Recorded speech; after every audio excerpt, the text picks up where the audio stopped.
Praise the Lord. இன்றைய அப்பத்துணிக்கு நிகழ்ச்சியில உங்களை சந்திக்கிறதுல மிக்க மகிழ்ச்சி அடைகிறேன். இந்த நாளிலும் கூட கர்த்தருடைய வார்த்தையை நாம் தியானிக்க போகிறோம். நாம் சங்கீதம் 23 நாம் தியானித்து வருகிறோம். இன்றைக்கு 3வது வசனத்தை நாம் தியானிக்க போகிறோம். உங்களுக்காக அந்த வசனத்தை நான் வாசிக்கிறேன். அவர் என் ஆத்துமாவை தேற்றி தம்முடைய நாமத்தின் நிமித்தம் என்னை நீதியின் பாதைகளில் நடத்துகிறார். ஆமென். கவனிங்க, ஆண்டவருடைய வசனம் சொல்லுகிறது, அவர் என் ஆத்துமாவை தேற்றி. ஹல்லேலூயா. பாருங்க, ஆங்கிலத்துல சொல்லப்பட்டிருக்கிறது, he restore my soul. Hallelujah. he restore my strength. இன்னைக்கு ஆண்டவர் எந்த ஆத்துமாவை தேற்றுகிறார்? நல்லா இருக்கிற ஆத்துமாவை ஆண்டவர் தேற்றுகிறாரா? நல்லா இருக்கிற ஆத்துமாவை ஆண்டவர் தேற்ற வேண்டிய அவசியம் கிடையாது. அப்ப ஆண்டவர் எப்படிப்பட்ட ஆத்துமாக்களை, எப்படிப்பட்ட மனிதர்களை அவர் தேற்றுகிறார் கேட்டீங்கன்னா, யாரெல்லாம் தோய்ந்து போய் இருக்கிறார்களோ, ஹல்லேலூயா, அவர் விடாய்த்த ஆத்துமாக்களை, தோய்ந்து போய் இருக்கிற ஆத்துமாக்களை அவர் தேற்றுகிறார். ஹல்லேலூயா. அவர் உயிர்ப்பிக்கிறார். ஆங்கிலத்துல restore. ஹல்லேலூயா.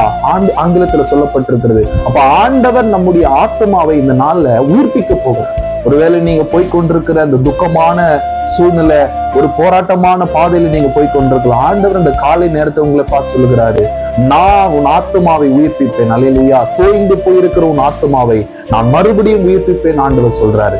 பாருங்க, தாவீது நம்ம பார்க்கிறோம், சிக்லாக் அனுபவத்துல அவர் தன்னுடைய மனைவி, பிள்ளைகள் எல்லாரையும் அவங்க கொண்டு போய் விட்டாங்க அமலேக்கு. அப்ப தாவீது மிகவும் நெருக்கப்பட்டார் என்று நாம் 1 சாமுவேல் 30வது அதிகாரத்துல நாம் பார்க்கிறோம். மறுபடியும் பாருங்க, தாவீது கர்த்தரிடத்துல போன பொழுது தாவீதை பார்த்து ஆண்டவர் சொன்னாரு, நீ சகலத்தையும் திருப்பி கொள்ளுவாய், நீ அந்த தண்டை பின்தொடர் அப்படின்னு ஆண்டவருடைய வார்த்தை வந்தபோது பாருங்க, தாவீதுடைய ஆத்துமா அது மறுபடியும் உயிரடைந்தது. ஏன்னா எல்லாவற்றையும் இழந்து போயிட்டேன்னு அவன் சோர்ந்து போயிட்டான். ஆனா கர்த்தருடைய வார்த்தை வந்தபோது தாவீதுடைய ஆத்துமா உயிர்ப்பிக்கப்பட்டது. அவன் தொடர்ந்து போய் கர்த்தருடைய வார்த்தையின்படி எல்லாவற்றையும் திருப்பி கொண்டு வந்தான். ஹல்லேலூயா.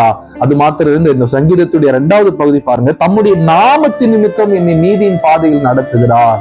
பாருங்க, இந்த நீதியின் பாதைனா என்ன?